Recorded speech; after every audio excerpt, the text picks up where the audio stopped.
we'll invite into the studio Wisdom from Green Jade. Right, welcome, Wisdom.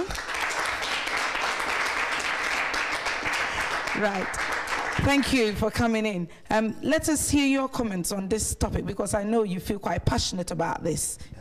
Very much so. I'm a hip-hop MC myself. Hip-hop? One of the things that I think a lot of things get labelled and thrown at 50 Cent or rappers like him, for example, but one thing we have to remember to start off with, he's American. We're English. We're English, right? British. And yes. number one, in that frame, a lot of us, in the UK for a long time, we haven't had our own culture, because there's been so much American stuff portrayed as black culture, which is different from us. And trust me, we may look the same, but if you go to the States, their mentality is very different, and it is a very different place. There are different things that they deal with that we don't have to deal with. When I was growing up, I first got into hip-hop about 14, 15 years ago, there was no guns on the streets of London, really. And the only people having guns were the Cray twins and the like. You know, now, and they were not black. And they weren't black. But now that situation has changed. Now, one of the other things that has been mentioned is how we deal with this, and he's right. The real problems do start with the individuals, because at the end of the day, we can only talk about the community when the individuals in the community make certain choices. And we accept it. Because, so what we're trying to do in Green Jade, we're trying to do anti-gun schools tour, going into schools, working with kids between the ages of 11 and 14, because almost after 14, to some extent, kids have already made the kind of choices that they want to make. And if they're in a gang, they're already going to be in a gang. And from the time you get involved, from the time you pick up a gun, you can't put it down, because everybody knows you have a gun. So you can't then put your gun down, because now people know that you've got a gun. You can't leave it alone.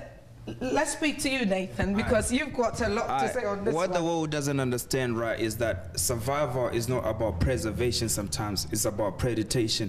If you don't do that right, somebody comes to get you. Maybe it might be the reaper, it might be poverty itself. Trust me, if you don't become the predator, you're gone, you become the victim. And me, when somebody brings a gun to me, you know what I'm saying, I gotta retaliate. It's happening all over. The United States did that after the Twin Towers. Cause they know if they do that, you know what I'm saying, everybody will die just because of somebody's evil conscience, you know what I'm saying. So sometimes you gotta do what you gotta do to survive. Yeah, but that didn't work. Guns start from politics, you know what I'm saying. So to look at this like it's us kids who are to blame, you know what I'm saying. When our fathers are making the same mistakes over and over again, it's just cycling in the same phases of hate. I think it's so unfair to the youth. Like we said, what happens is it's people's choices at the end of the day. If someone comes at me, more likely I'll look at the situation and go, it's not worth it. I'm a married man, I've got 2 kids, I've got a house. You don't want to go yet. I don't need, you know, I've got things that I need to deal with. But if you don't feel that your life is worth much, or do you feel the only way that you can deal with yourself is by coming back at it aggressively, all you do is get aggression back. And that's what's happened. We've not been able to teach our young men, and as I've just adopted a 10-year-old boy, and I'm learning that I have to teach him how to deal with a situation. I have to actually learn how to talk to him, so he knows how to go and talk to someone else. Because there is a way to talk a situation down, but if you don't learn it, you can't. The way I look at it, right, the police is doing a good thing, because like, your people try to say like the white culture like is trying to stereotype black people, like, you know what I'm saying, black on black violence.